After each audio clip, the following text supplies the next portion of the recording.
भैया, आपका धन्यवाद भी मैं कैसे करूं। सत्य तो ये कि जब मैंने पुत्र प्राप्ति की कामना की थी तब मुझे आभास भी नहीं था कि आपकी कृष्ण रूप की छवि वाला बालक इतना मनोहर होगा।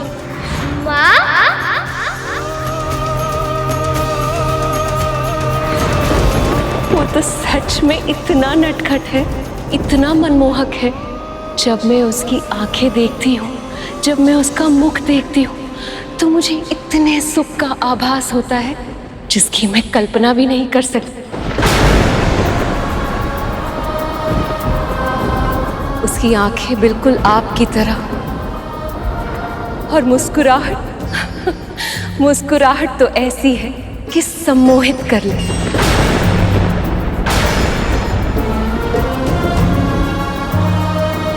पता है, जब उसने मुझे पहली बार माँ कहकर पुकारा था तो मेरे हृदय को पूर्णता का आभास हुआ, ऐसा आभास जैसा मुझे पहले कभी नहीं हुआ।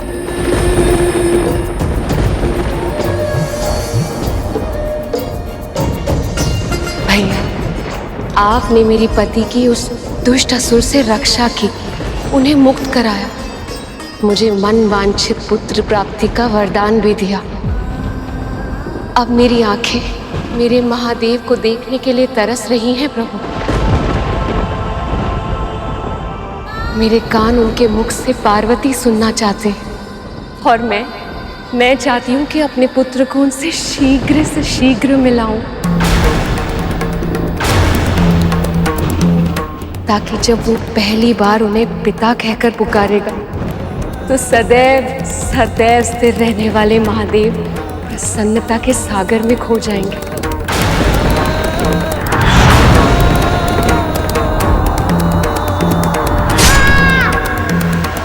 पर वो है कहाँ?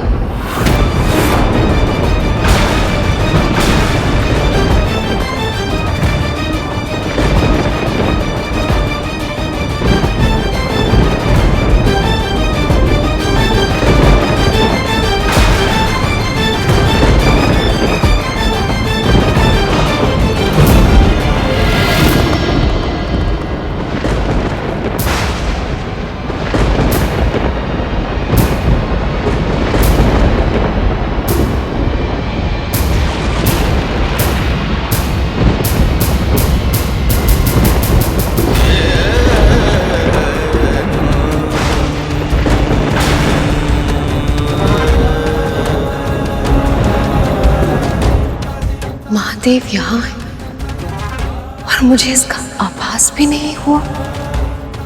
ऐसा क्यों?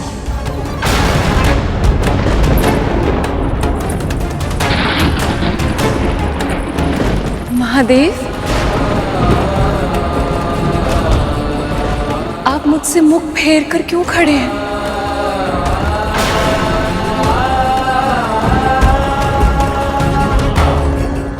मुझसे कोई भूल हुई है क्या?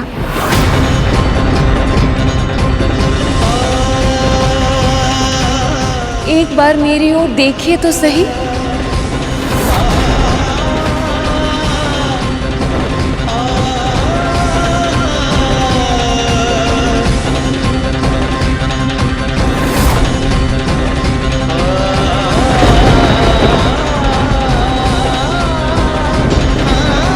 हुआ क्या है?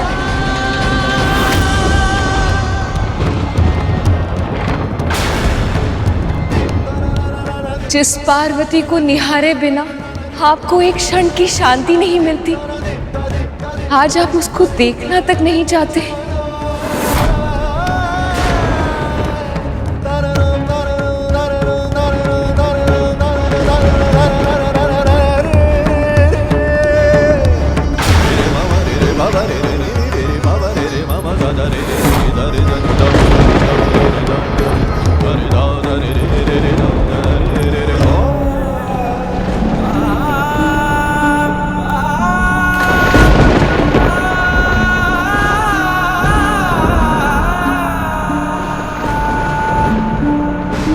मेरे महादेव के मुख पे उदासी,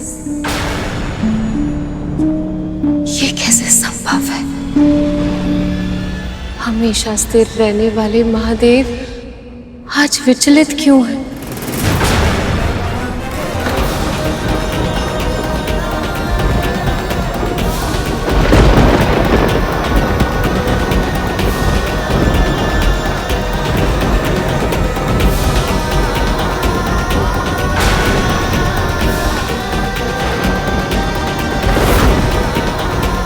आपको कैसे बताऊं प्रिय कि मुझसे जो क्षति हुई है वो आपकी क्षमा के योग्य नहीं है। मुझसे आपकी भावनाओं को ठेस पहुंचने की भूल हुई है। ये महादेव के मुख पर इतनी उदासी क्यों है? ये अवश्य कोई अनहोनी का संकेत है।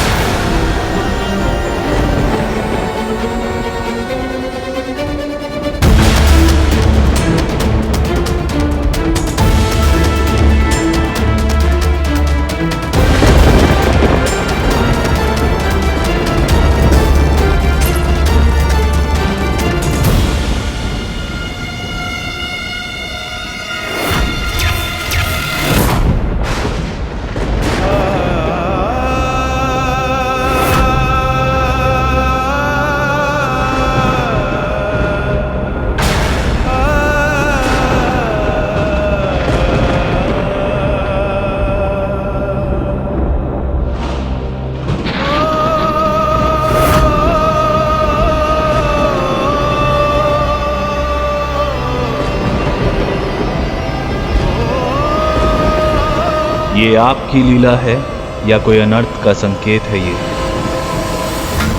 ये अवश्य संसार के कल्याण के लिए महादेव का परोपकार है। किंतु माँ की पीड़ा, काश मैं उनकी पीड़ा को ग्रहण लगा सकता।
सखी, सखी, सखी।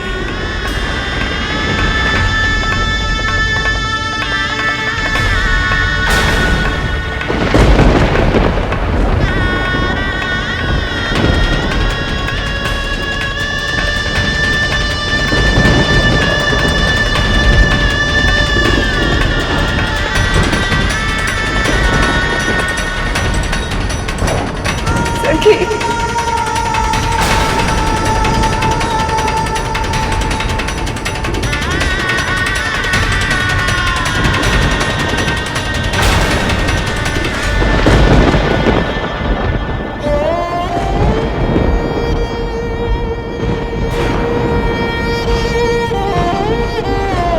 किसने किया?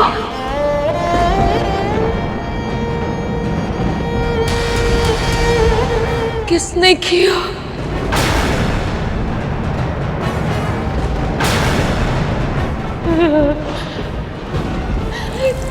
किसने किया ये?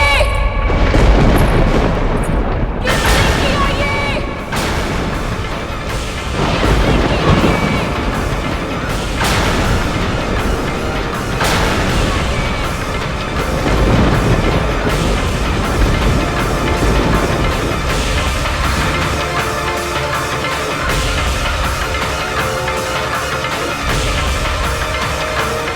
ये कथा सुनने के बाद जब हमारा मन इतना विचलित हो रहा है तो फिर मां पार्वती पर क्या बीती होगी?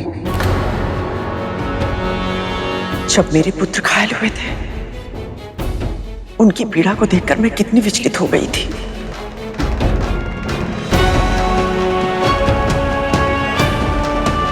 मैं समझ सकती हूँ कि देवी पार्वती की पीड़ा कितनी अधिक होगी।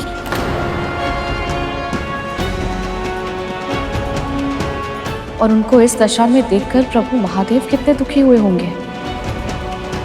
कैसे बता पाए होंगे उन्हें कि जो हुआ वो उनके कारण हुआ था। उत्तर दीजिए, किसने किया ये? महादेव, महादेव, आप मौन क्यों हैं? किसी ने आपके होते हुए हमारे पुत्र को हमसे छीन लिया और आप शांत हैं। क्यों महादेव? उत्तर दीजिए, कौन है वो अत्याचारी?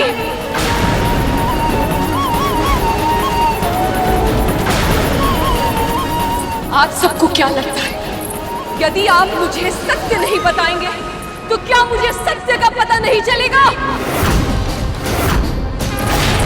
शक्ति स्वरूपा हूं मैं, ऐसा कोई सत्य नहीं है जो मुझसे छुपा रह जाए।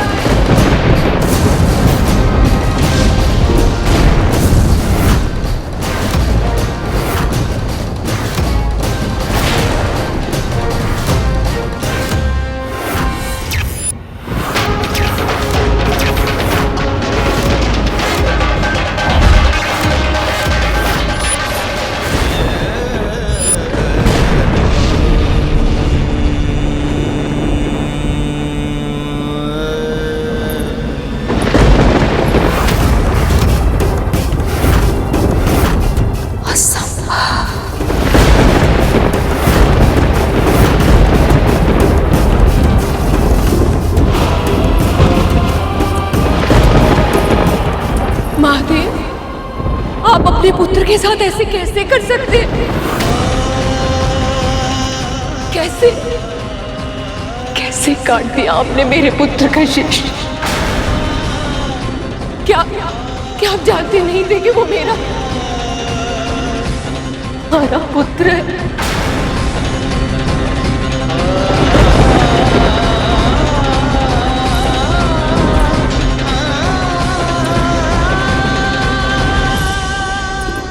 वो पुत्र जिसे पाने के लिए मैं वर्षों से तड़प रही थी।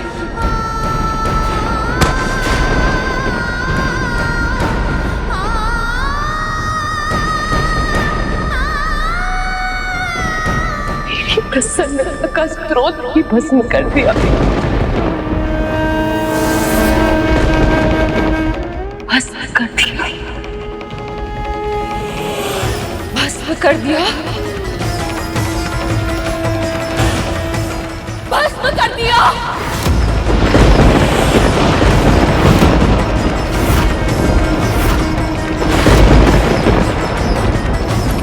आदि शक्ति हूं मैं, महाशिव को मैंने अपना वर चुना था। जब तारकासुर के वध के लिए इस सृष्टि को शिव और शक्ति के पुत्र की आवश्यकता थी, तब मैंने उस रूप में इनसे दूर जाने के बाद सती के रूप में अवतरित हुई।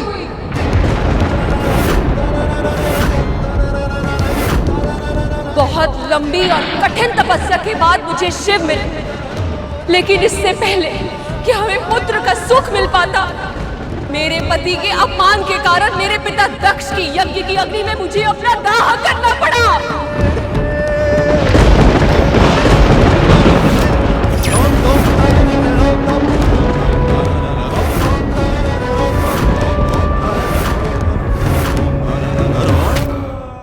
अब तक वो जलन मुझे अनुभव होती है। क्यों अग्नि? स्मरण है तुम्हें मेरी वो तड़प, मेरी चित्कार? स्मरण है या भूल गए?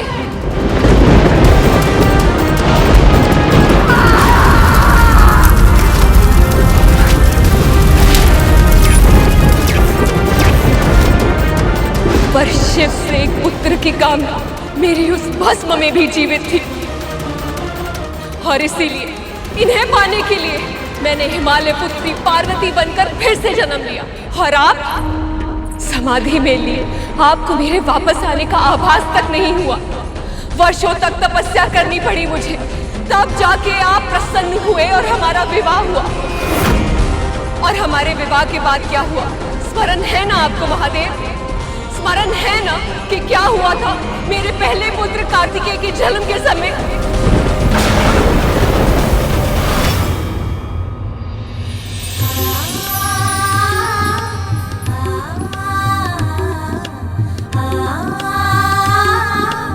पुत्र, आज से ये तुम्हारा अस्त्र होगा। प्रभु, अभी तो केवल ये बालक है। इसका जन्म ही तारका के वध के लिए हुआ है। पुत्र, प्राणियों की रक्षा के लिए तुम्हें भारत के दक्षिणी भाग में जाना होगा। जो आज्ञा पिताजी। प्रस्थान करो। आशीर्वाद दीजिए पिताजी, आशीर्वाद दीजिए मां।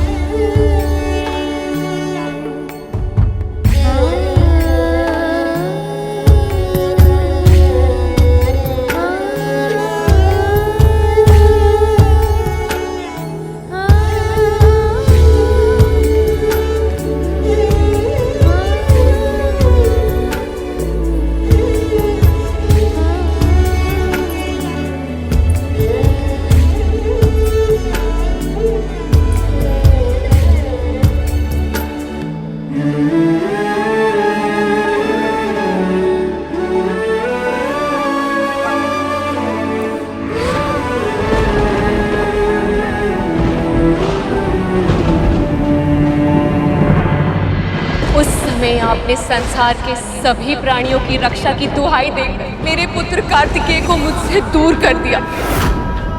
वो दुख भी सहा मैंने।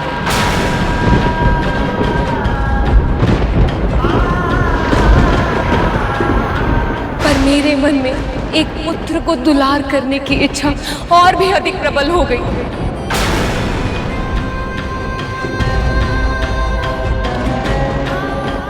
और उसे पाने के लिए मैंने पुण्य व्रत किया।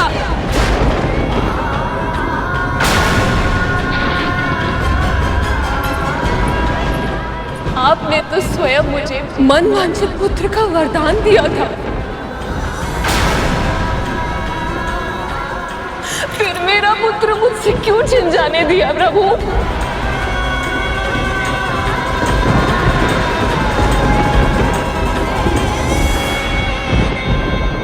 क्यों नहीं रोका महादेव को? बोलिए।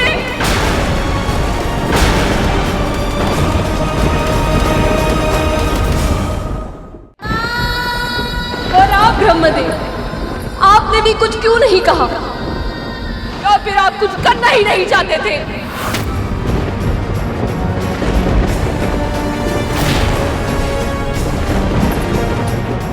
इस सृष्टि के आरंभ में आपने ब्रह्मदेव का अहंकार दूर करने के लिए काल भैरव का रूप लेकर उनका शीश काट दिया था।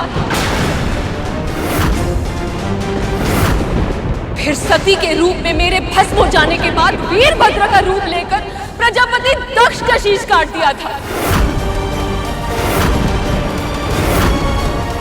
अपने शक्ति प्रदर्शन के लिए आपको शीश काटने के अतिरिक्त और कुछ आता है या नहीं? और कुछ आता है या नहीं? और कुछ आता है या नहीं? और कुछ आता है या नहीं? उत्तर दीजिए महादेव। आप सर्वशक्तिमान हैं, ईश्वर। तो क्या किसी का भी शीश काट देंगे, चाहे वो आपका अपना पुत्र ही क्यों ना हो? क्यों महादेव, क्यों? उत्तर दीजिए मेरे प्रश्न का। क्या अपराध था मेरे पुत्र का? कौन सा पाप किया था उसने?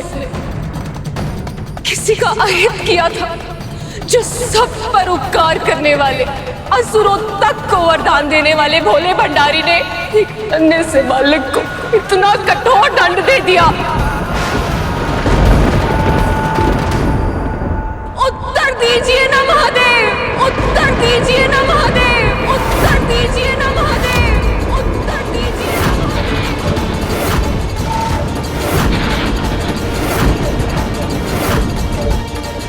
मुझे माफ करना सखी, मैं आपके पुत्र को मृत्यु से बचा नहीं पाई।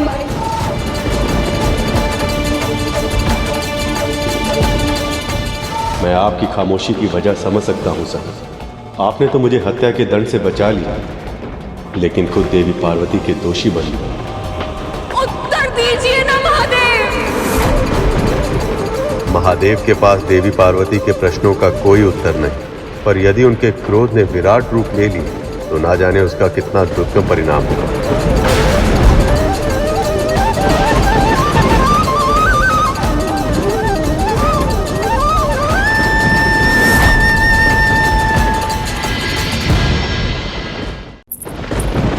इस सृष्टि के आरंभ में आपने ब्रह्मदेव का अहंकार दूर करने के लिए काल भैरव का रूप लेकर उनका शीश काट दिया था। फिर सती के रूप में मेरे भस्म हो जाने के बाद वीरभद्र का रूप लेकर प्रजापति दक्ष का शीश काट दिया था। अपने शक्ति प्रदर्शन के लिए आपको शीश काटने के अतिरिक्त और कुछ आता है या नहीं?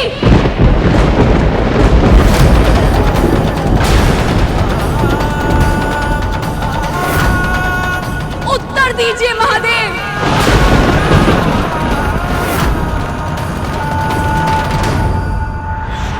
महादेव भी शांत थे। वे जानते थे कि मां पार्वती उस समय जिस मानसिक स्थिति में थी, उस भावुकता में वो ना तो सत्य सुन पाती और ना ही उसे समझ पाती। इस संसार में सबसे अधिक भयानक कुछ है तो वह एक स्त्री का आक्रोश, वो भी तब जब प्रश्न उसकी संतान का हो। और फिर शिव से प्रश्न करने वाली कोई साधारण स्त्री नहीं थी। आदि शक्ति का स्वरूप स्वयं मां पार्वती थी।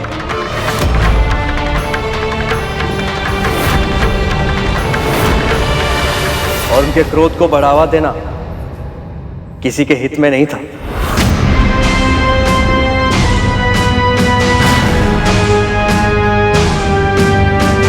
फिर क्या हुआ गुरुदेव? वो ही जो माता पिता को झगड़ा करते देखकर संतानों के साथ सदैव होता है। माँ, हमसे भूल हो गई माँ। कैसी भूल?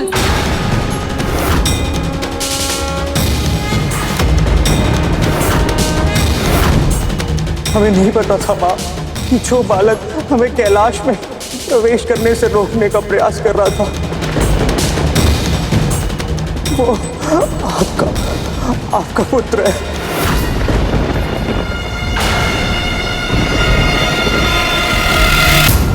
क्या हुआ था यहाँ? क्या हुआ था यहाँ?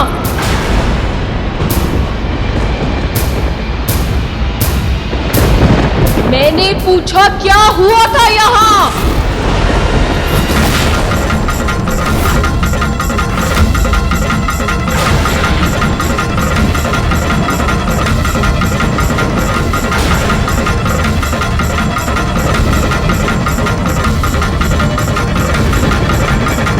माँ, इसने महादेव को भीतर जाने से रोका था।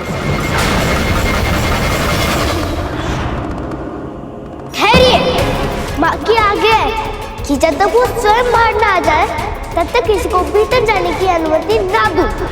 हमारे विरोध करने पर हमसे युद्ध करने लगा। अब तुम्हें दंड देना ही होगा।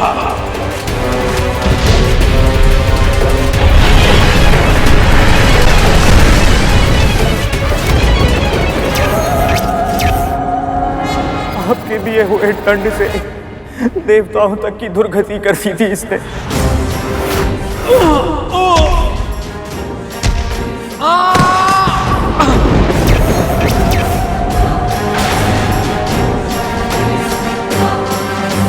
जब ब्रह्मदेव और प्रभु नारायण ने इसे रोकना चाहा, इसने उन्हें भी अपमानित किया। वैसे ब्रह्मदेव आपको मुझे उपदेश देने का या दंड देने का अधिकारी क्या है? बालक,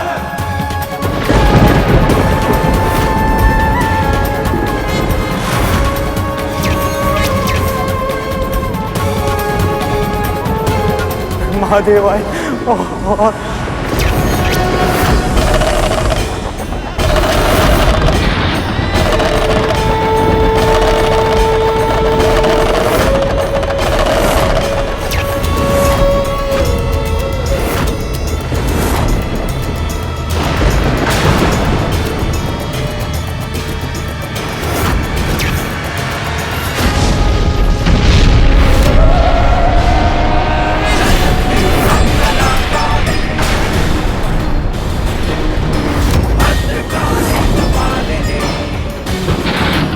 नंदी को माँ ने तो अनंत काल में भेज दिया।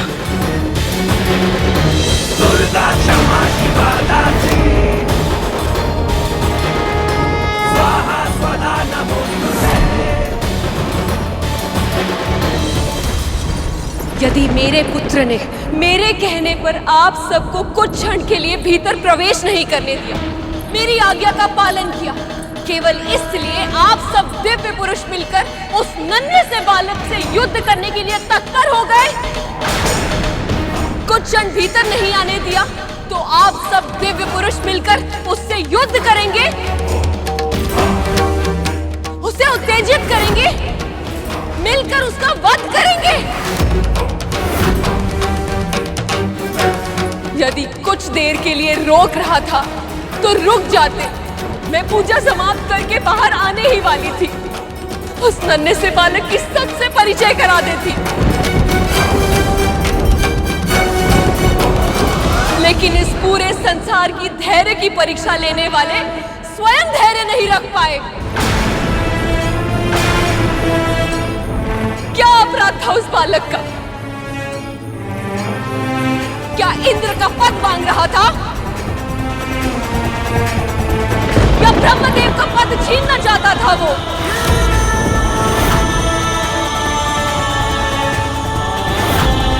क्या आज के इस नृशंस हत्या के बाद इस पूरे संसार में कोई भी बालक अपनी मां की आज्ञा का पालन कर पाएगा?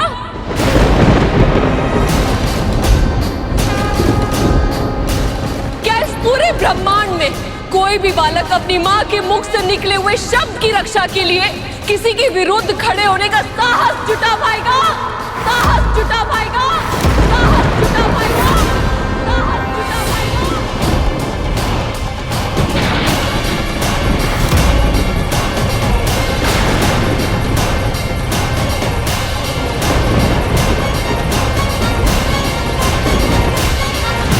जब तक ये कथा मैं प्रभु विष्णु के पक्ष से सुन रहा था, मुझे बस यही लग रहा था कि उस बालक को उसकी उद्दंडता का दंड मिलना ही चाहिए था। हाँ, तो अब जब मां पार्वती के दृष्टिकोण से सुन रहा हूं तो मन विचलित हो रहा है गुरुदेव। मस्तिष्क में बस एक ही प्रश्न आ रहा है कि ये जो कुछ हुआ क्या वो सही था? इसलिए हर विषय को उसकी संपूर्णता में समझना चाहिए कर, और उसके लिए आवश्यक होता है उसे हर दृष्टिकोण से देखना, जानना और परखना। जो हुआ वो क्यों हुआ, उचित हुआ या अनुचित, इन सब के उत्तर समय के गर्भ में छिपे होते हैं और कभी कभी पूरा जीवन जीने के बाद उनके उत्तर प्राप्त होते हैं। और इस स्थिति में कुछ ऐसा ही हुआ। मां पार्वती का दुख अविश्वास से क्रोध, क्रोध से क्रंदन और क्रंदन से फिर रौद्र अवस्था में पहुंचने वाला था।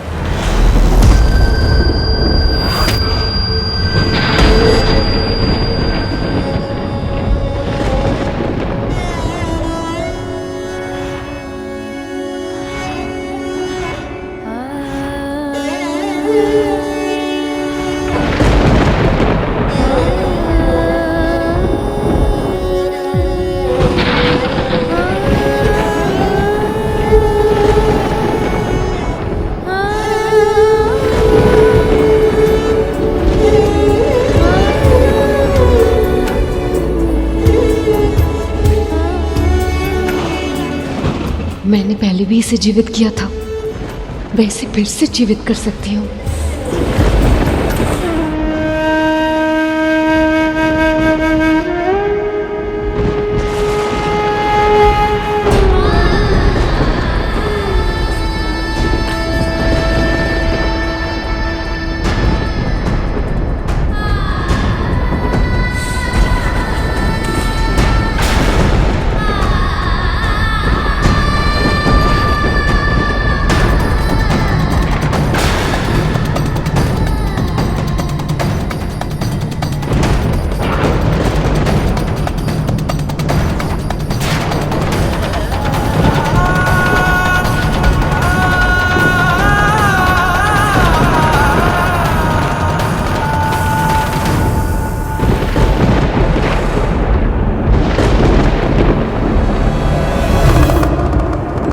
असंभव प्रयास मत कीजिए प्रिय।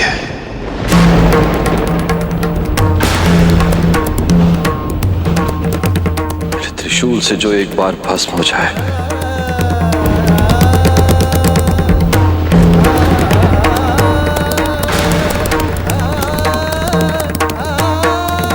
उसमें फिर से प्राण नहीं आ सकते।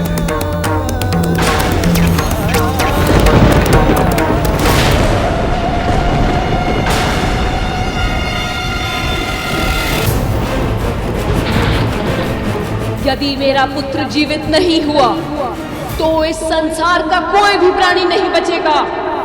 तो इस संसार का कोई भी प्राणी नहीं बचेगा। तो इस संसार का कोई भी प्राणी नहीं बचेगा।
आप पुरुष हर नारी को समझते क्या है?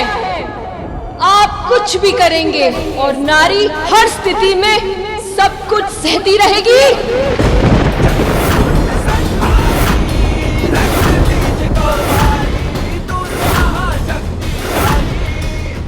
भ्रम में है आप।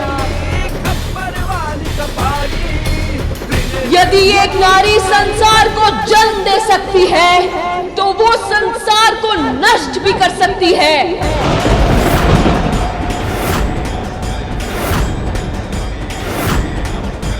सबका विनाश होगा आज, सबका।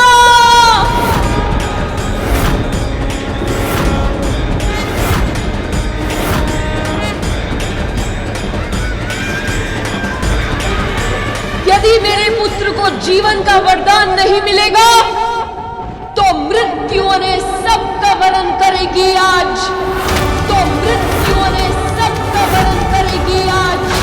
तो मृत्यु ने सबका वरण करेगी आज। कोई शेष नहीं बचेगा। कोई नहीं, कोई नहीं, कोई नहीं, कोई नहीं। महादेव, महादेव कुछ कीजिए। माँ को रोकिए, नहीं तो इस सृष्टि नष्ट हो जाएगी। महादेव रक्षा कीजिए प्रभु, रक्षा कीजिए। माता पार्वती के स्वरूप से रक्षा कीजिए प्रभु, रक्षा कीजिए।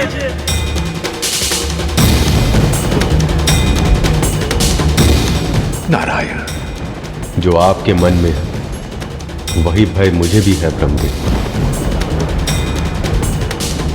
इस समय तो महादेव भी आदिशक्ति पार्वती को नहीं रोक पाएंगे।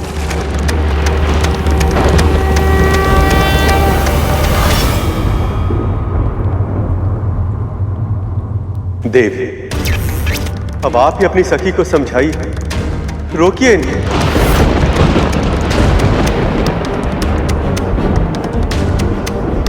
समझने की आवश्यकता सभी को है जिनके सामने एक माँ के पुत्र का कोई महत्व नहीं, किंतु मेरे सामने महत्व है।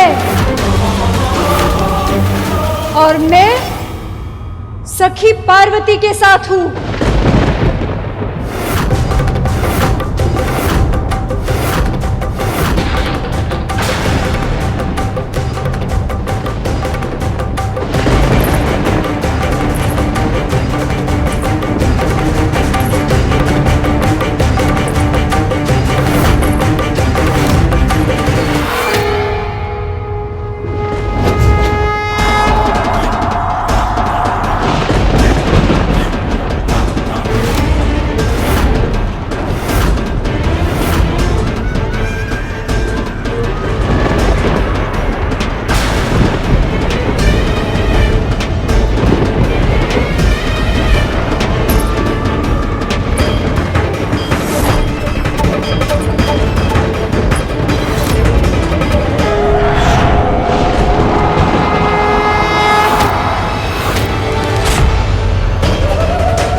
जिन्होंने मेरे पुत्र का जीवन असमय ही समाप्त कर दिया। उन सभी 33 कोटि देवताओं का अस्तित्व ही इस संसार से मिटा दूंगी मैं।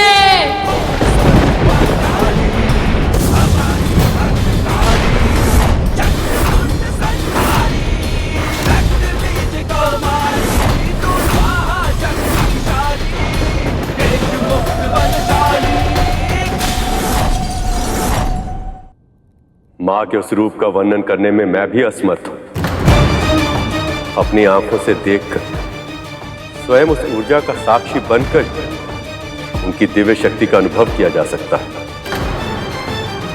एक सीधी सादी गाय अपने बछड़े पर संकट का आभास करते सिंह का सामना करने के लिए तैयार हो जाती, तो फिर वो तो आदि शक्ति, उनकी शक्ति से ही यह संसार संचालित है।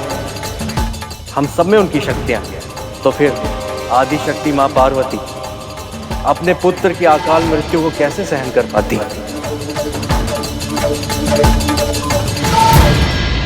फिर क्या हुआ गुरुदेव? आवेश में कड़कती बिजली की तरह कौंधते हुए मां आदि शक्ति संसार के विनाश के लिए तत्पर हो गई।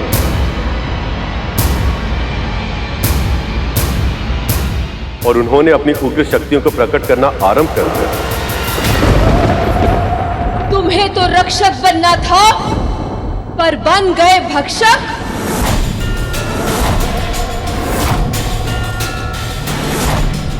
इस संहार का आरंभ तुमने किया था, परंतु अंत अब मैं करूंगी। सबका भक्षण करूंगी मैं।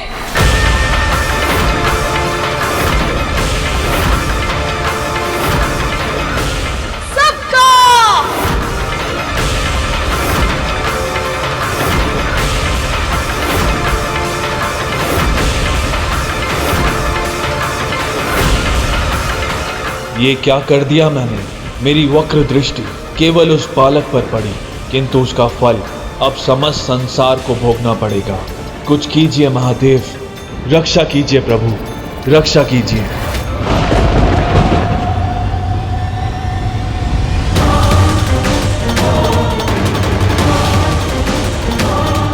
इस संकट से सृष्टि की रक्षा कीजिए प्रभु, रक्षा कीजिए।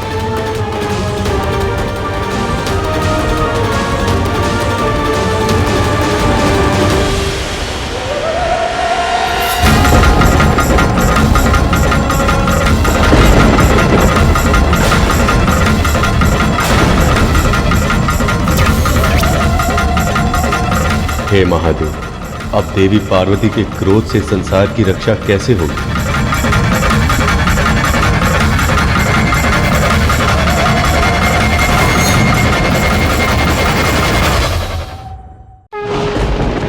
तुम्हें तो रक्षक बनना था, पर बन गए भक्षक।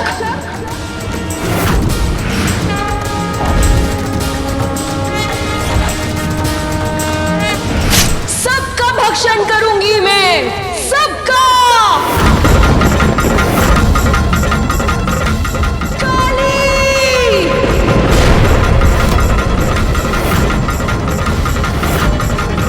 मां ने आह्वान की और क्षण भर में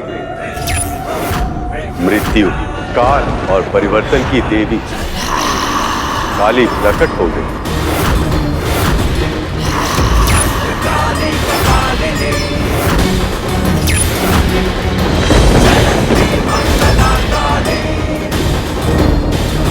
मां ने आवाहन किया हल्के नीले रंग वाली देवी तारा का।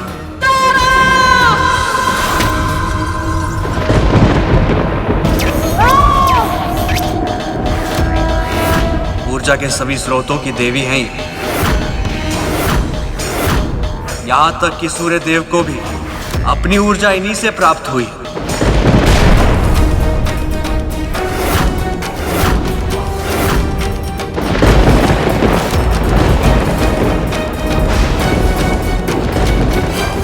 फिर प्रकट हुआ मां का वो रूप जिसे षोडशी और मां ललिता भी कहा जाता है। त्रिपुर सुंदरी! 10 महाविद्याओं में सबसे प्रमुख ये मां पार्वती का तांत्रिक स्वरूप है।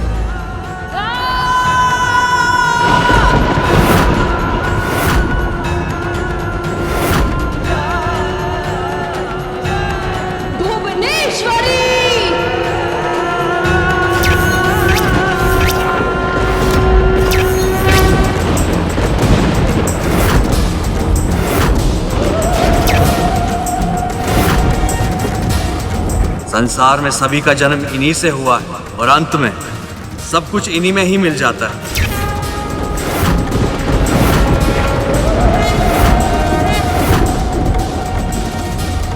अब मां ने पुकारा भैरवनाथ की शक्ति, मां भैरवी को।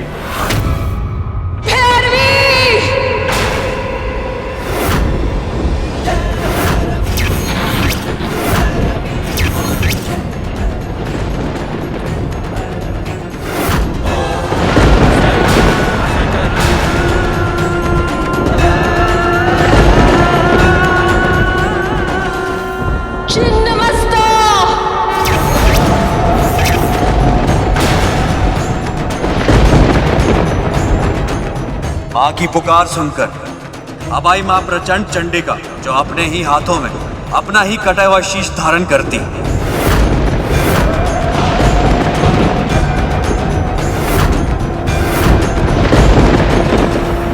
धूमावती! और अब प्रकट हुई वो जो विधवा रूप धारनी, सदैव श्वेत वस्त्र धारण करती।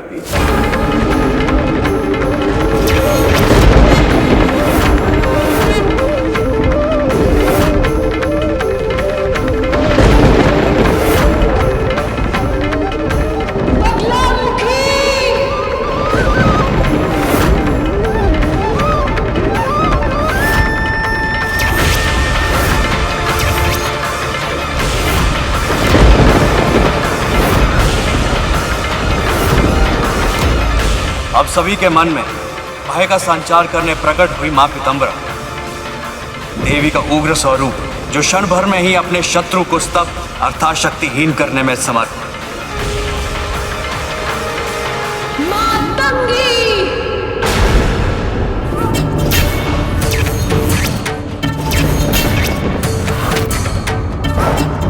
मां के इस आह्वान से जो प्रकट हुई वो थी तांत्रिकों की सरस्वती कहलाने वाली मां मातंगी।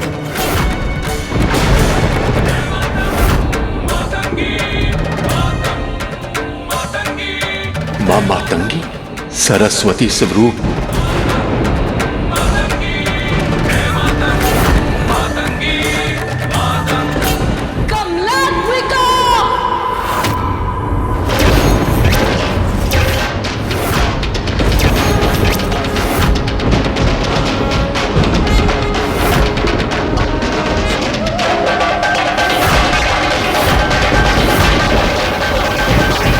और अब सबसे अंत में आई 10 महाविद्याओं में अंतिम तांत्रिकों की लक्ष्मी स्वरूप मां कमला।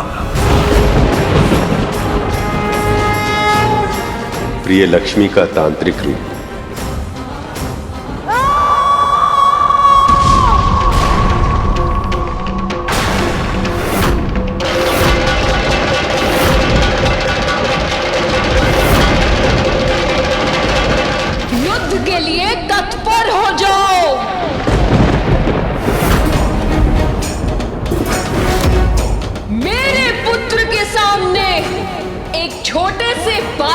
सामने अपने आप को वीर समझ रहे थे,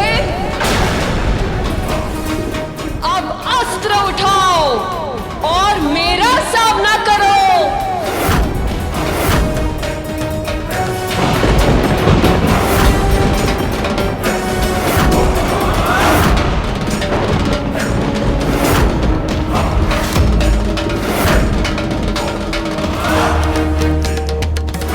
माता पार्वती के सारे तांत्रिक रूप हैं। इनसे युद्ध करना है तो सृष्टि के सारे देवताओं को मिलकर करना होगा। मुझे सारे देवताओं का आह्वान कर ही युद्ध करना पड़ेगा।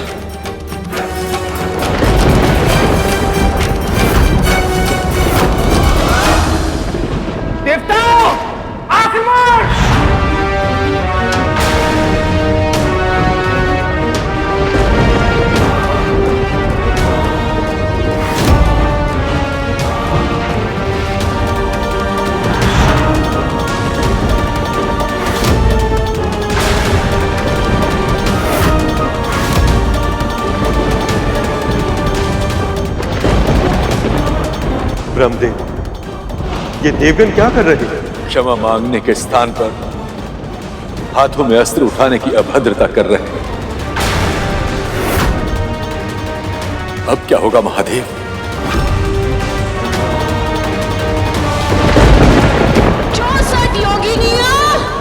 प्रकट हो!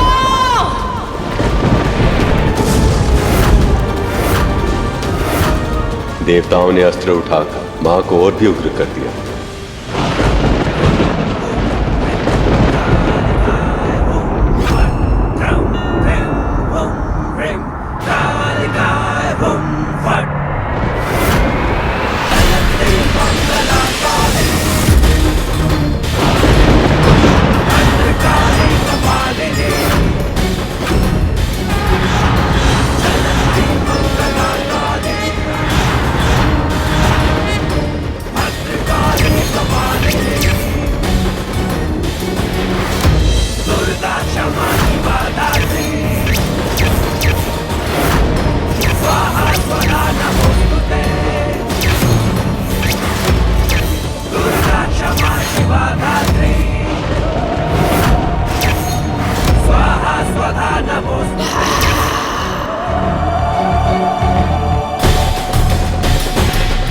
समस्त नारी शक्ति के उग्र रूप का सामना कैसे करेंगे सभी देवतागण?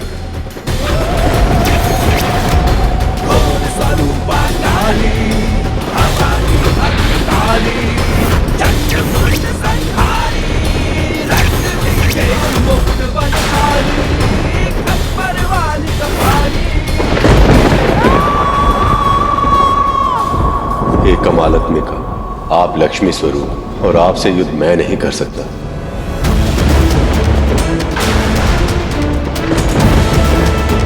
मेरे तेज का स्रोत तो मां तारा है, उनसे मैं युद्ध कैसे कर पाऊंगा?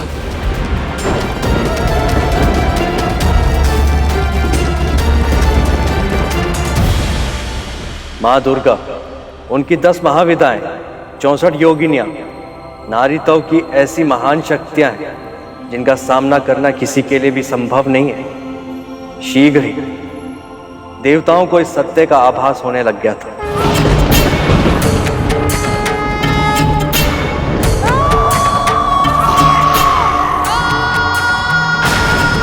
मां की शक्तियों का सामना करना हम देवताओं के वश में नहीं है। नारायण नारायण।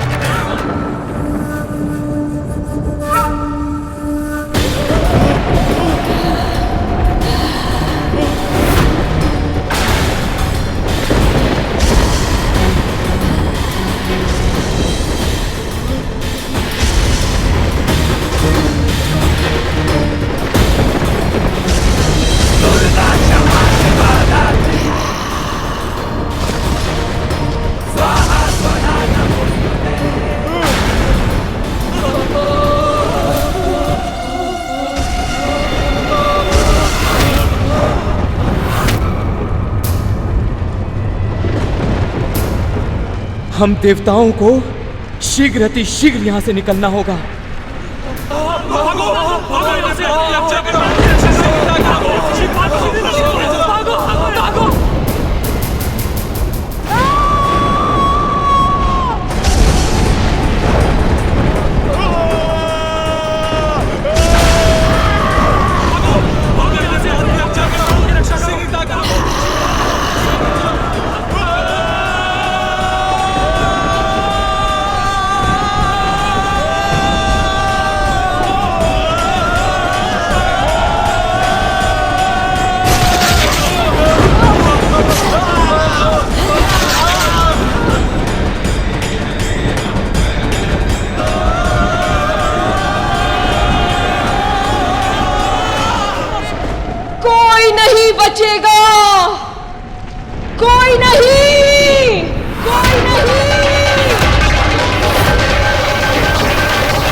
योगिनी और महाविद्याओं की शक्ति बहुत अधिक है। इनके विरुद्ध अपने अस्त्रों का प्रयोग तक कर पाना संभव नहीं है।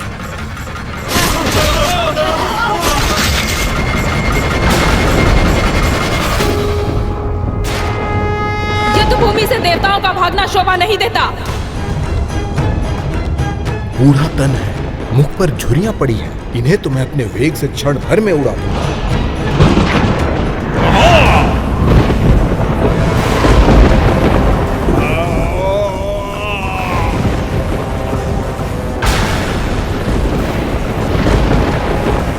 ये क्या? मेरी शक्ति का तो इन पर कोई प्रभाव ही नहीं हो रहा है।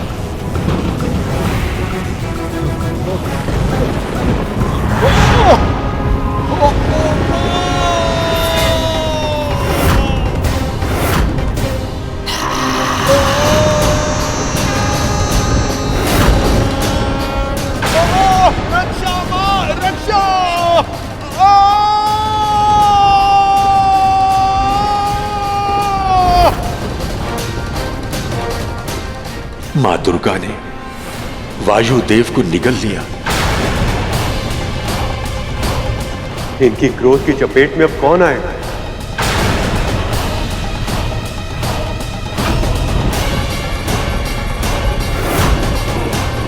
इतनी तीव्र गति से कहां भाग रहे हो वरुण देव?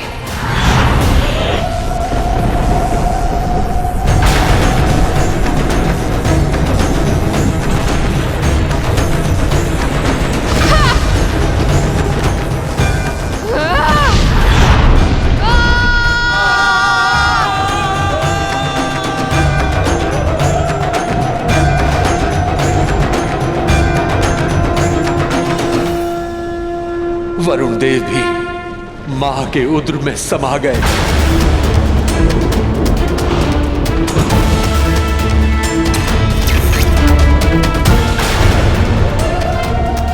मां छिन्नमस्ता, मुझे क्षमा कर दीजिए।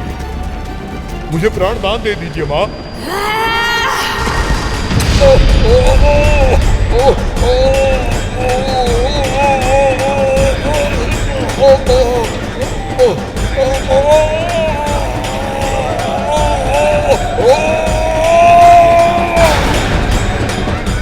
और यमराज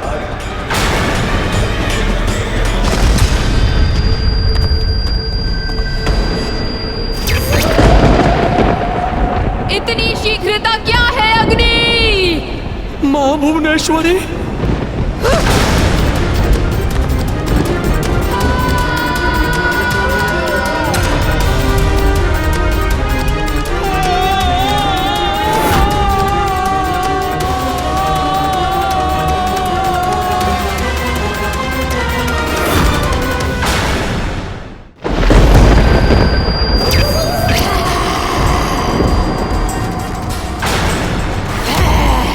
मां तारा, मेरी ऊर्जा की स्रोत।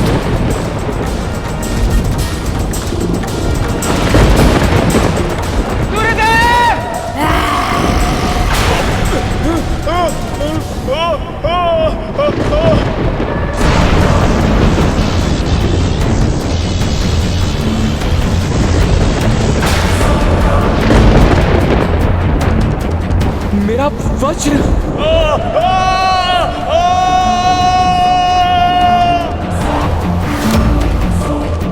मेरे वज्र का भी इन पर कोई प्रभाव नहीं पड़ रहा है।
मैं देवी सरस्वती के इस तांत्रिक स्वरूप का सामना नहीं कर सकता।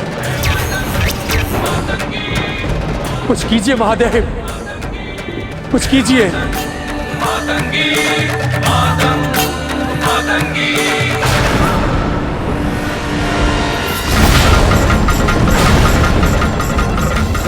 कमलात्मिका,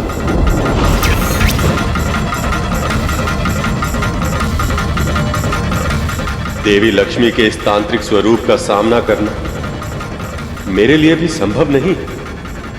अब आपको ही कुछ करना होगा। मां दुर्गा को रोकिए, सृष्टि की रक्षा कीजिए महादेव।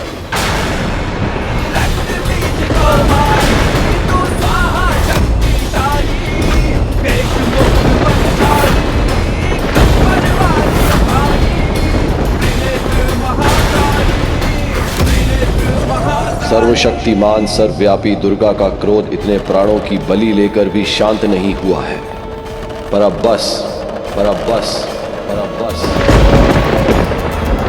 बहुत रक्त बह चुका है मेरे कैलाश की धरती पर।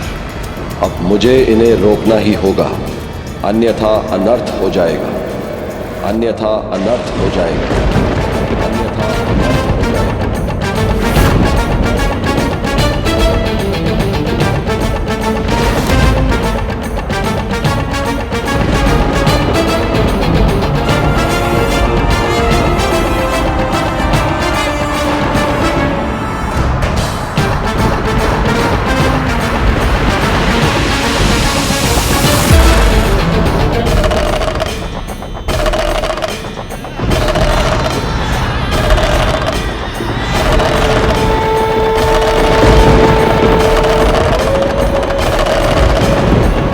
अभी तो शक्ति के विरुद्ध स्वयं शिव खड़े हो गए, अब तो विनाश निश्चित है।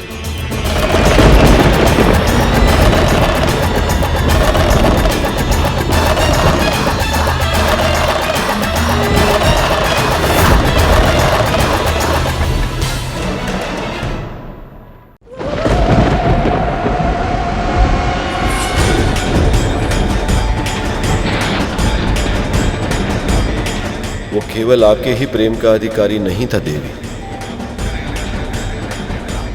वो मेरा भी पुत्र था। और ये जानते हुए भी आपने उसका वध कर दिया। ये सत्य है कि मैंने उसे पहचान लिया था,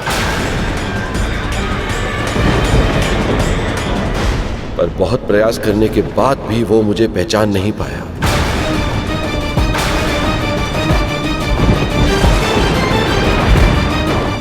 पिता के हाथ संतान के हाथ को थामकर चलना सिखाते हैं।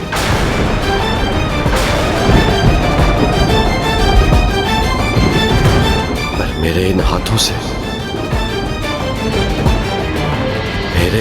से उसका वध हो गया।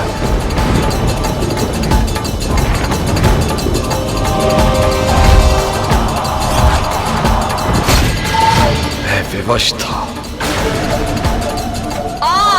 और विवश? किसमें सामर्थ्य है इतना महादेव?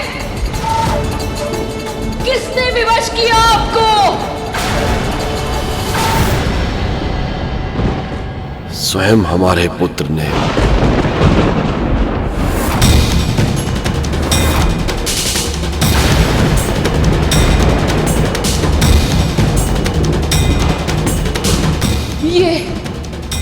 ये संभव नहीं है।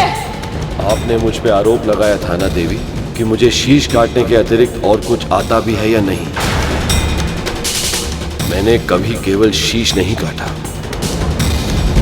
सदैव उसमें छिपे अहंकार को काटा है।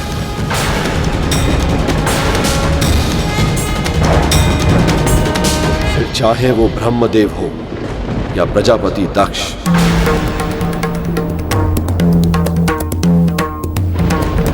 हमारे पुत्र के भीतर भी अहंकार उत्पन्न हो गया था।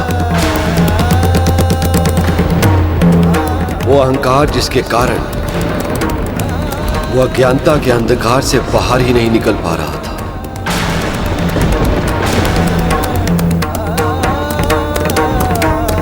नंदी, श्रृंगी, देवराज इंद्र, यहां तक कि स्वयं ब्रह्मदेव और सखा विष्णु ने भी उसे मेरा परिचय देने का प्रयास किया,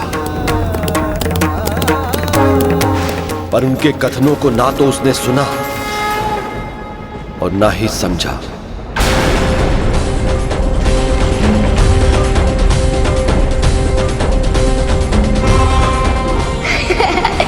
जाकर जल में अपना प्रतिबिंब देखो, कोई भिक्षु या रुपये रखते हो? बालक, तुम्हारी उद्दंडता अब सीमाएं तोड़ रही है। जब अहंकार बुद्धि पर हावी हो गया था और वह चालता विवेक पर भी, तब उन्होंने ब्रह्मा जी का शीश काट दिया था। ऐसे है हमारे महादेव। वैसे ब्रह्मदेव, आपको मुझे उपदेश देने का या उद्दंड देने का अधिकारी क्या है? अपनी उद्दंडता भूल गए? बालक, तुम्हें ऐसा नहीं कहना चाहिए। मुझे क्या कहना चाहिए और मुझे क्या नहीं कहना चाहिए, वो सिखाने वाले आप कौन होते हैं? पर क्यों हुआ ये?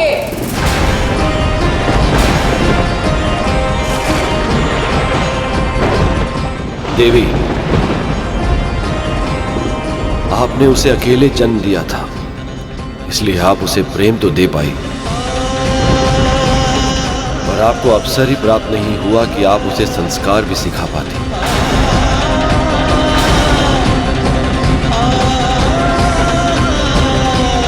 और बिना संस्कारों के अहंकार दूर होना यह संभव नहीं था। वो अपनी शक्ति के अभिमान में अपने तन से इतना जुड़ चुका था कि अपनी आत्मा के भीतर झांक ही नहीं पा रहा था।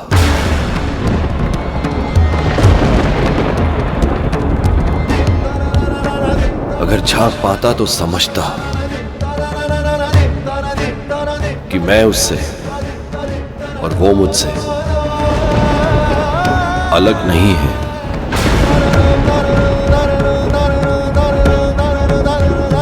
एक ही तो थे हम दोनों।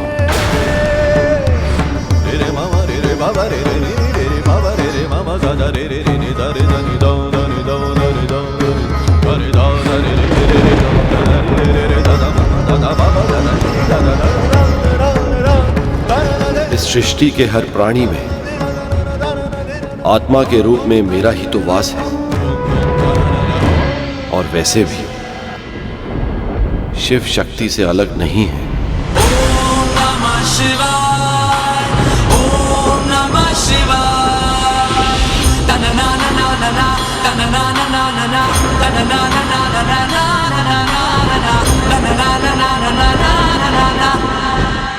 केवल उस बालक में ही नहीं, हर प्राणी में शिव और शक्ति का वास होता है। पर जब तक मनुष्य के मस्तक पर अहंकार हावी होता है, तब तक वो मैं, मेरा और मुझसे के माया जाल में फंसा रहता है। इस सत्य का अनुभव ही नहीं कर पाता कि तन से मोह व्यर्थ, क्योंकि भक्त और भगवान, आत्मा और परमात्मा एक ही है। तो फिर गुरुदेव, हम साधारण मनुष्य अपने भीतर छुपे परमात्मा को कैसे ढूंढ सकते हैं? नश्वर प्राणियों के लिए अपने मन को केंद्रित करके उनके भीतर विद्यमान परमात्मा के साथ एकाकार करने के सबसे सरल उपाय प्रभु के नाम का जाप करना, ध्यान करना। ध्यान व्यक्ति को स्वयं के समीप लाता है और इस प्रक्रिया से वह अपने आप ही परमेश्वर के निकट पहुंच जाता है। जब महादेव ने इस तरह समझाया तो माँ ने क्या कहा गुरुदेव? क्या वो भगवान शिव की बात मान गई? यही प्रश्न वहां पे उपस्थित सभी देवताओं और प्रभु विष्णु के मन में भी कौंध रहा था।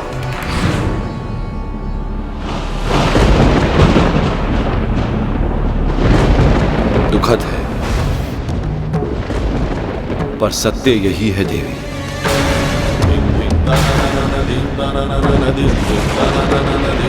हमारे पुत्र के भीतर अहंकार इतना बढ़ चुका था कि सत्य उसके समक्ष था, पर वो उसे ना तो देख पा रहा था, ना सुन पा रहा था, ना ही अनुभव कर पा रहा था। केवल अब शब्दों का उच्चारण कर रहा था उसका मुख।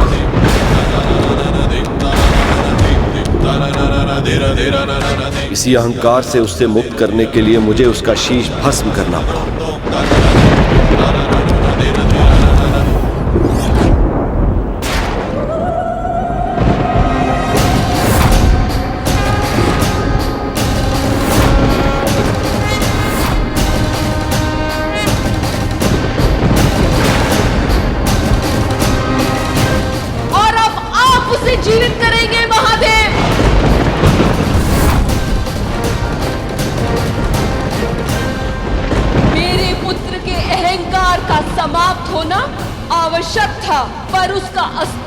ही समाप्त हो जाए, ये मुझे स्वीकार नहीं है महादेव।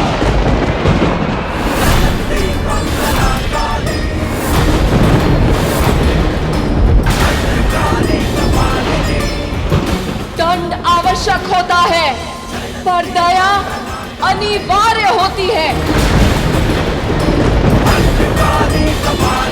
हर एक को अपनी भूल सुधारने का अवसर मिलना ही चाहिए। हमारा पुत्र भी इसका अपवाद नहीं बनेगा। आपको उसे जीवित करना ही होगा महादेव। आप पिता हैं तो मैं इस संसार की जननी हूँ, माँ हूँ मैं।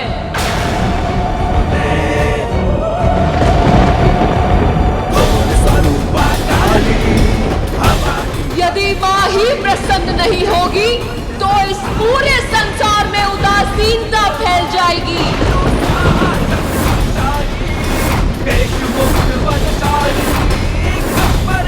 यदि आप चाहते हैं कि विश्व में जीवन फले फूले, प्राणियों में प्रसन्नता का संचार हो, तो आपको मेरा पुत्र लौटाना होगा महादेव।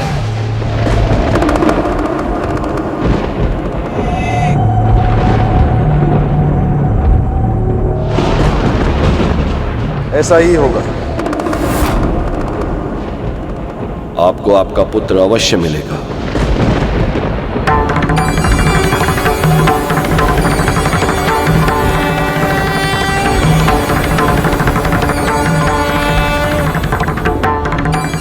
जो अहंकार से मुक्त होगा, ज्ञान का शिखर होगा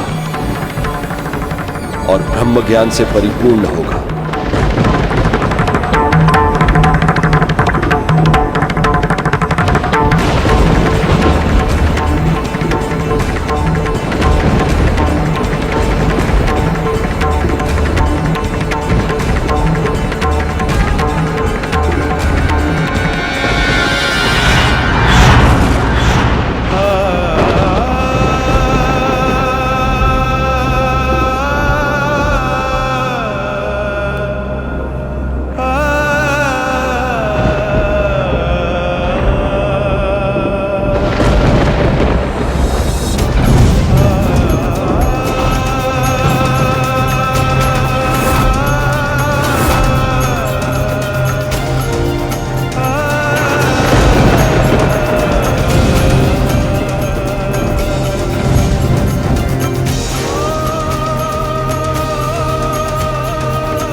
धन्य है माँ, आप धन्य हैं।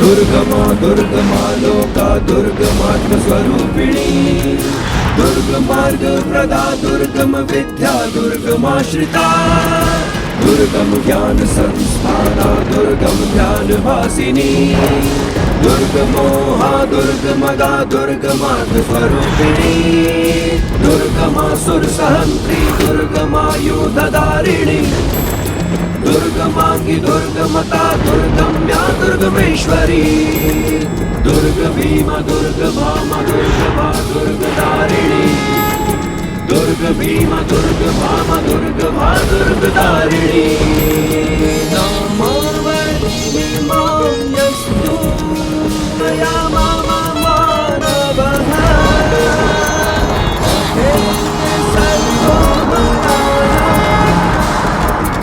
मेरी समझ सीमित है गुरुदेव, इसलिए मैं आपसे जानना चाहता हूँ, यदि पार्वती माँ को सभी को फिर से जीवित करना ही था, तो फिर उन्होंने सभी देवताओं को निगलकर अपने भीतर समाहित ही क्यों किया? क्योंकि हमारी संस्कृति और हमारे धर्म का सबसे बड़ा गुण ही यही है कि हमारे यहाँ दया करने वाले भगवान और दंड देने के लिए शैतान भिन्न भिन्न नहीं। जो माँ अपनी संतानों को अपराध करने पर कठोर दंड देती, वही माँ भूल सुधारने पर उन पर दया भी करती।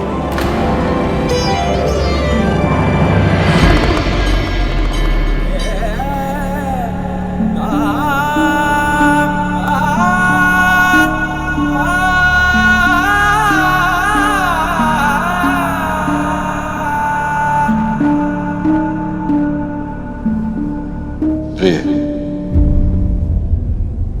विश्वास कीजिए, देव ऋषि नारद ने आपके पुत्र को दीर्घायु होने का आशीर्वाद दिया था।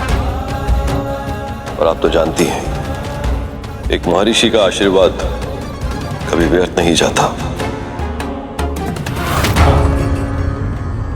इस बालक का जन्म जितना विशेष है, इसका जीवन भी उतना ही विशेष है।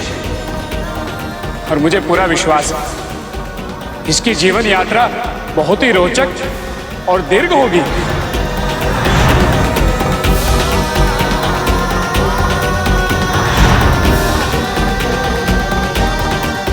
आपको हुए दुख की कल्पना करना भी असंभव है।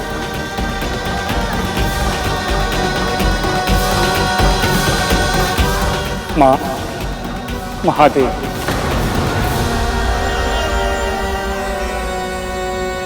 इस बालक को फिर से जीवित करने के उद्देश्य में मैं क्या योगदान दे सकता हूं?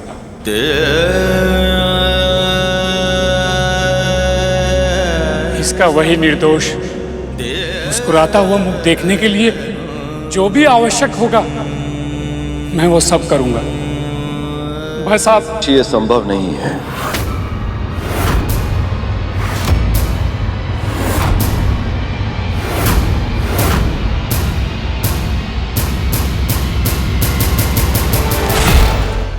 आपके कहने का अर्थ क्या है महादेव? अभी अभी तो आपने कहा था कि आप मेरे पुत्र को जीवित करेंगे। आपका पुत्र अवश्य जीवित होगा पार्वती, मेरा वचन मिथ्या नहीं जाएगा। पर इसका वही शीश वापस नहीं आ सकता।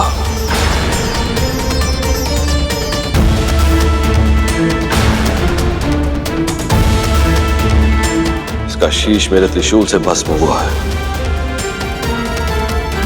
और सांसारिक नियमों के अनुसार मेरे त्रिशूल से जो एक बार भस्म हो जाता है उसमें फिर से प्राण नहीं आ सकते।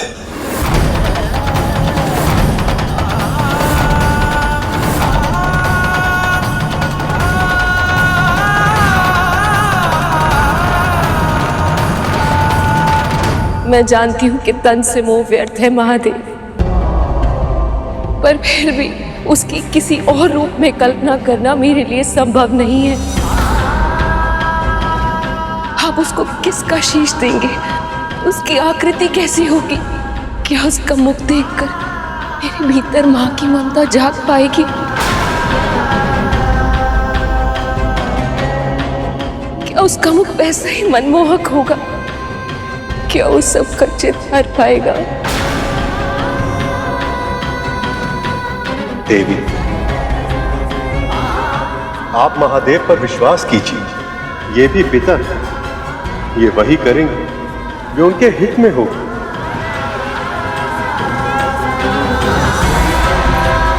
हाँ सखी, आपको और हम सबको विश्वास रखना होगा, धैर्य का परिचय देना होगा,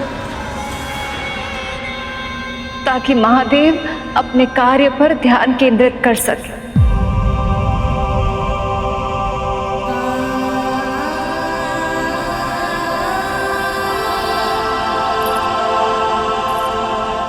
सखी, चलो चलो सखी।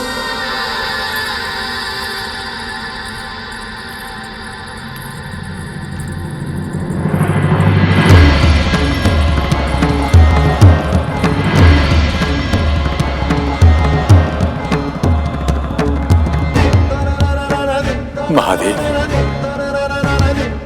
अब हमें क्या करना होगा?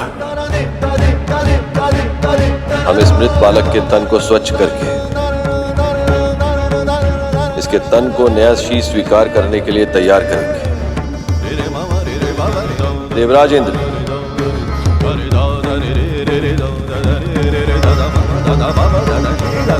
आप और अन्य देवतागण एक ऐसे शीश का प्रबंध कीजिए जो इस बालक के तन पर स्थापित किया जा सके। उत्तर दिशा में आपको सफलता अवश्य मिलेगी, परंतु ज्ञात रहे शीश केवल उसी शिशु का लेकर आई है जिसकी माँ उससे विमुख होकर सो रही है। आप धन्य हैं महादेव, आप धन्य हैं। आज्ञा दीजिए महादेव।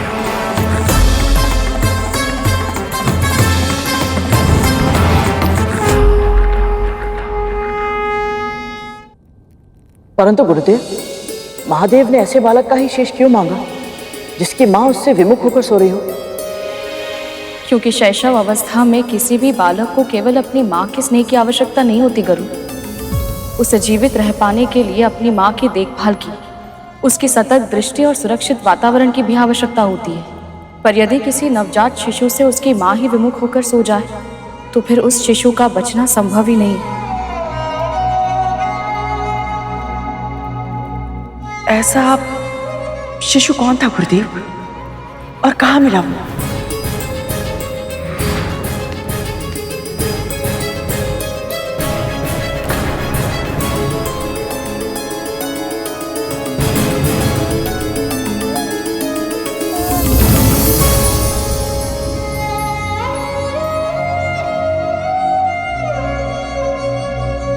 मानवों में तो एक भी मां ऐसी नहीं है जो अपने संतान से विमुख हो जाए।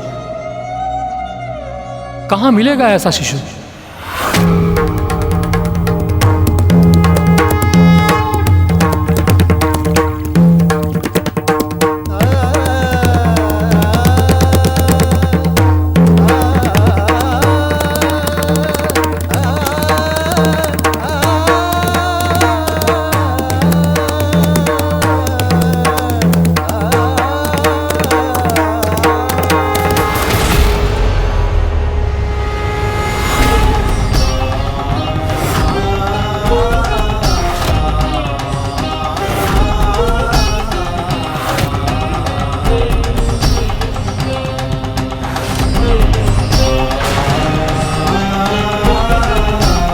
समय तीव्र गति से बीतता जा रहा है और मनवांछित बालक अभी तक नहीं मिला है। मैं मां पार्वती को एक बार पहले ही दुख दे चुका हूं। अब रिक्त हाथों के साथ लौटकर दूसरी बार दुख नहीं दे सकता मैं उन्हें।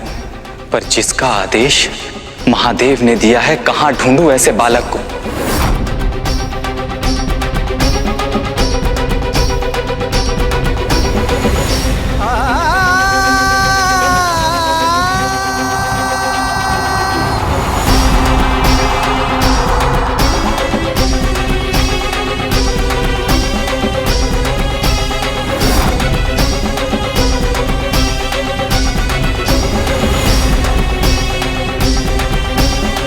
अब तो बस यही आशा कि देवताओं को किसी ऐसे बालक का शीश मिल जाए जिसकी मां का सर उसके विपरीत दिशा में हो। अन्यथा देवी पार्वती का क्रोध यदि पुनः जागृत होगी तो संसार का अंत निश्चित है।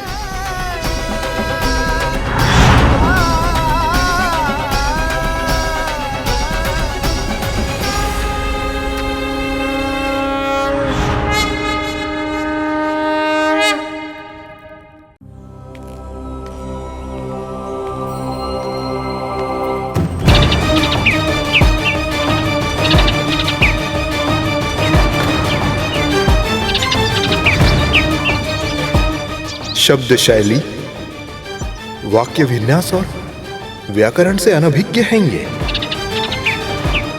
फिर भी देखिए, प्रेम की भाषा भली भांति जानते हैं ये पक्षी।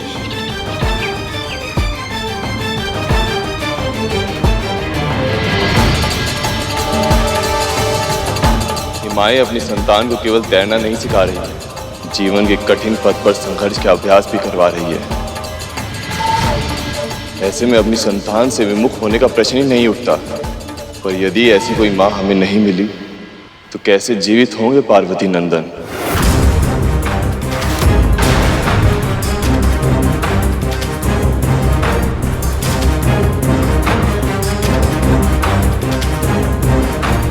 ये चमकती हुई किरणें, ये अवश्य ही सूर्यदेव का कोई संकेत है।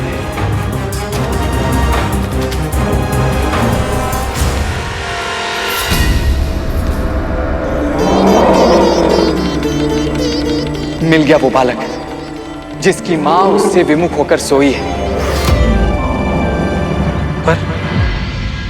पर ये क्या? क्या इस हाथी के शिशु का चुनाव करना उचित होगा? क्या मां पार्वती के पुत्र के शीश के स्थान पर एक गज का शीश लग जाए? क्या यह संभव भी है?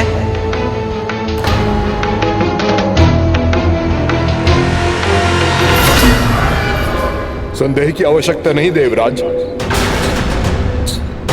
इस शिशु का जन्म ही अल्पायु के साथ हुआ है, अर्थात इसके जीवन में इतनी ही सांसें लिखी थी।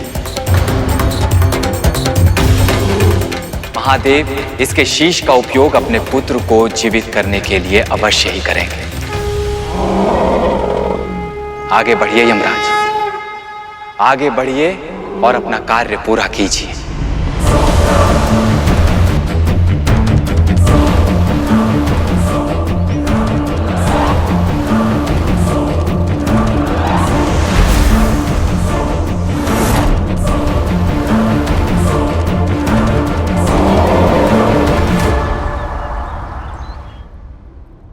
इतना समय बीत गया, सभी देवगुणों में से कोई भी किसी बालक का शीश लेकर आए क्यों नहीं?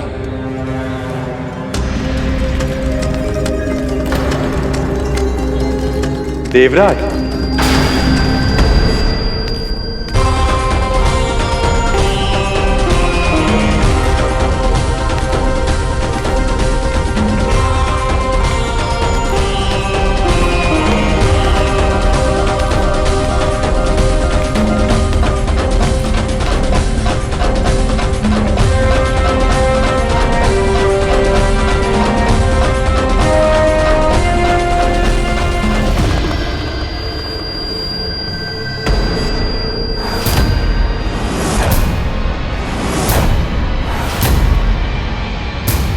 गज शिशु का शीश?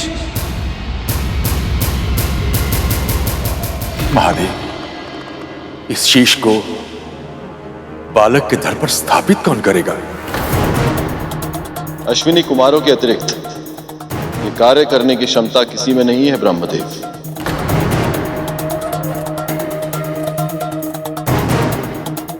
उन्होंने औषधि शास्त्र, शल्य चिकित्सा स्वयं महर्षि दधीची से सीखी।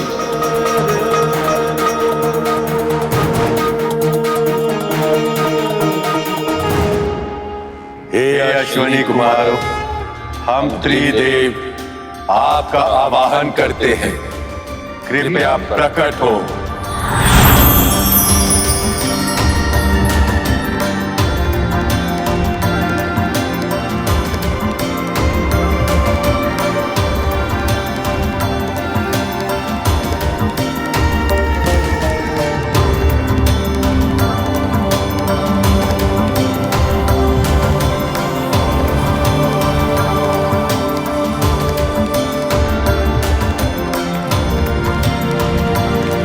आपकी आज्ञा का पालन होगा प्रभु।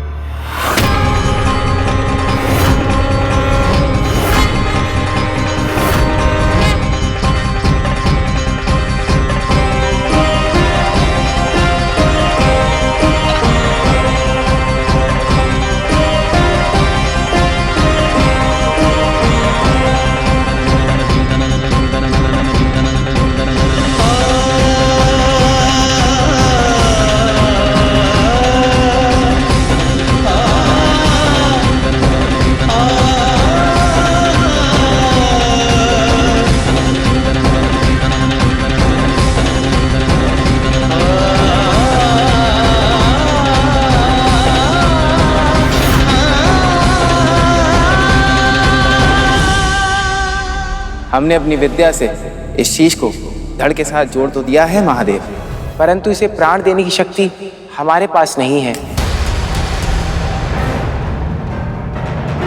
यह कार्य आप और मां से ही संभव है।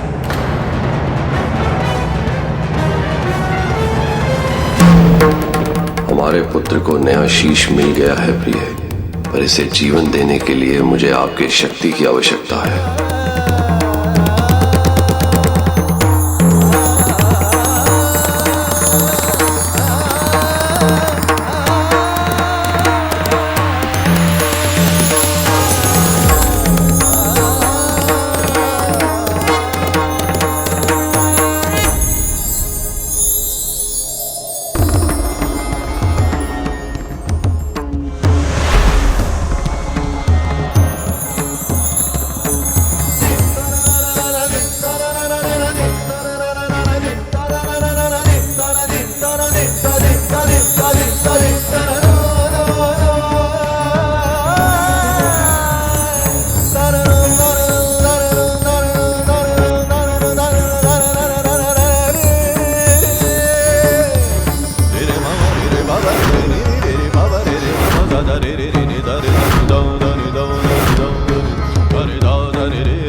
नमामि देवा दया करो हे मंगल देवा जय गणराजा नमामि देवा मंगलदाता मंगलकारी जय गणराजा पिताजी देवा भक्तों के तुम ही हितकारी जय गणराजा नमामि देवा सुखहर्ता सुखकर्ता स्वामी जय गणराजा नमामि देवा विघ्नराज जी अंतर्यामी जय गणराजा। बालक ने अपने पिता को महादेव को पहचान लिया।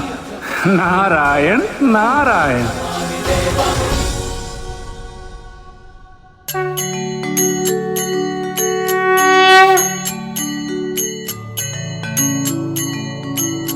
आप केवल मेरे पिताश्री ही नहीं, साक्षात परब्रह्म के स्वरूप हैं।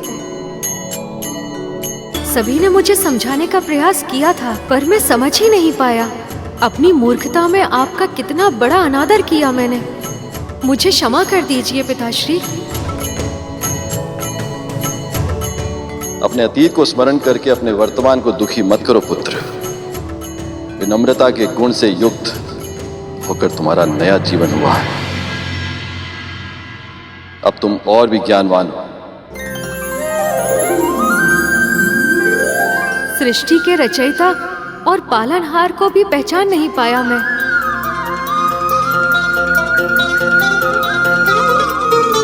आप दोनों के साथ कितनी उदंडता की थी मैंने।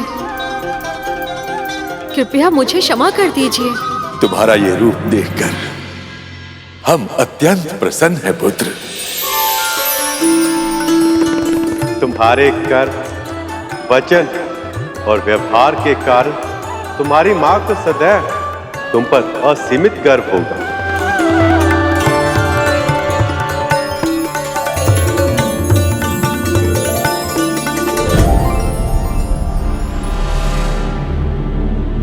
कौन सा मुख लगा होगा मेरे पुत्र को? कैसा दिख रहा होगा वो? कैसे सामना करूंगी मैं उसका, उस नए अपरिचित मुख के साथ? माँ आ गई।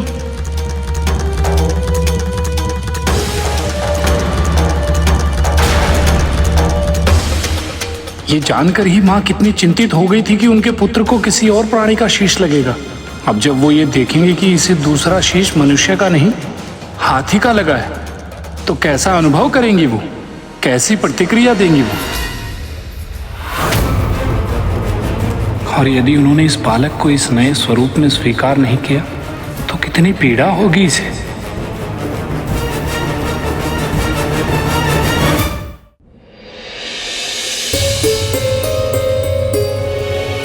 सखी, क्या हुआ? मेरा मन इतना आशंकित क्यों हो रहा है सखी? क्योंकि आप माँ हैं और इस परिस्थिति में आशंका और भय ये स्वाभाविक है सखी। पर हमें पूरा विश्वास है, जब आप अपने पुत्र के मुख को देखेंगी तो आपकी आशंका, आपका भय पूरी तरह निर्मूल सिद्ध होगा।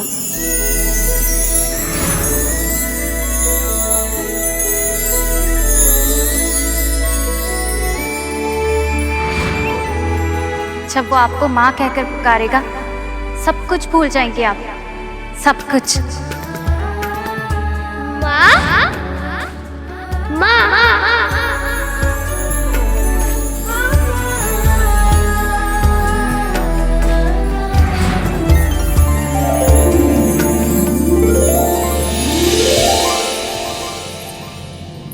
पुत्र, पुत्र,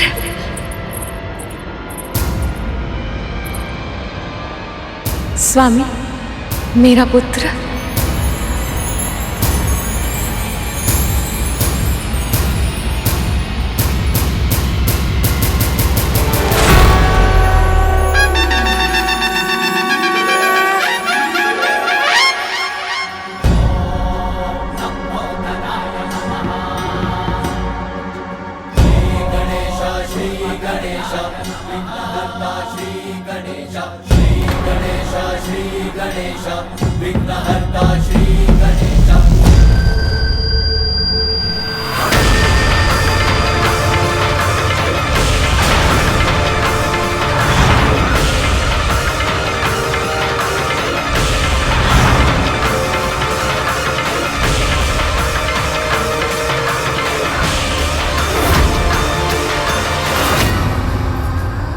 देवी पार्वती ने अपने पुत्र का नया मुख देखकर उसे मुंह फेर लिया।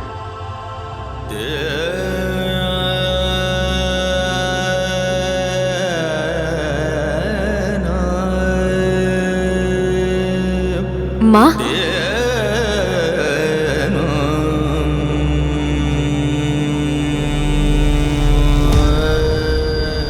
मेरा पुत्र। हाँ माँ, मैं आपका ही पुत्र हूँ, आपके हृदय से जन्मा हूँ।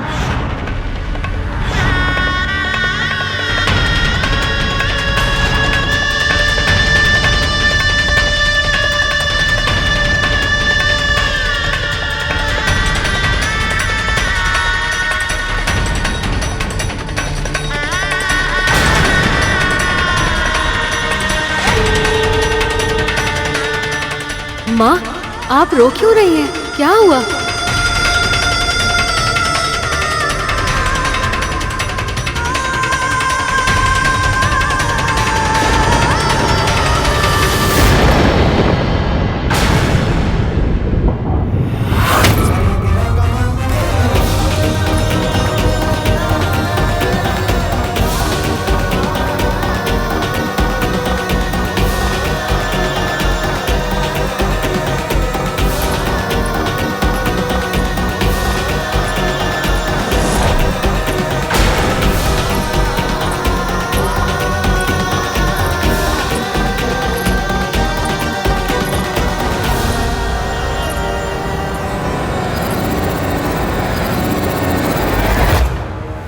बात का भय था वही हुआ। देवी पार्वती ने अपने पुत्र का नया रूप स्वीकार नहीं किया। ये क्या? माता पार्वती ने अपने ही पुत्र से मुंह फेर लिया। कहीं उनका क्रोध पुनः जागृत ना हो जाए।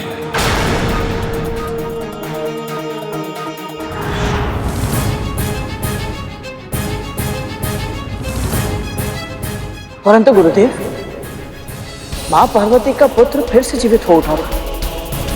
इससे अधिक प्रसन्नता की बात और क्या हो सकती है? तो फिर माँ पार्वती ने प्रभु गणेश को उनके नए स्वरूप में स्वीकार क्यों नहीं किया?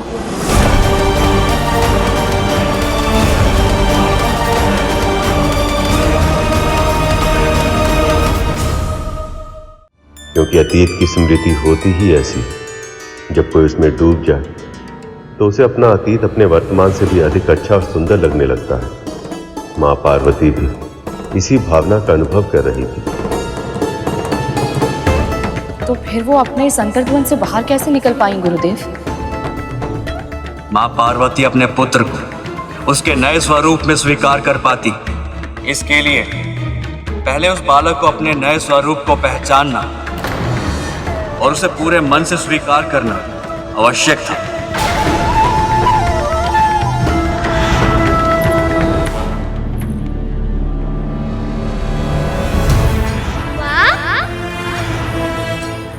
माँ,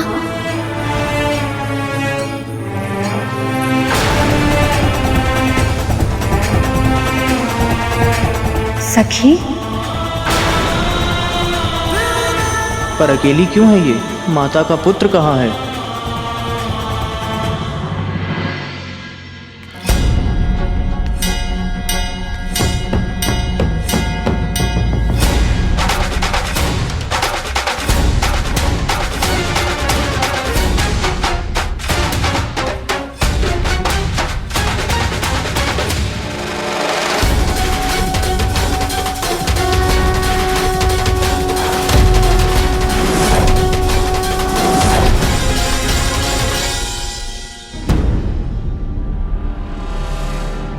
ये रूप मिला है बालक को।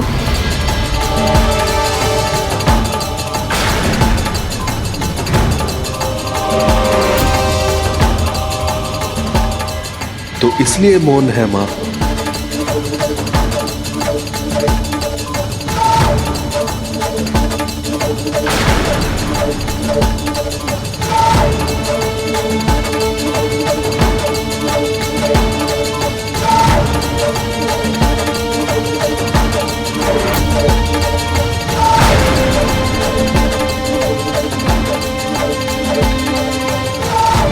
ये क्या?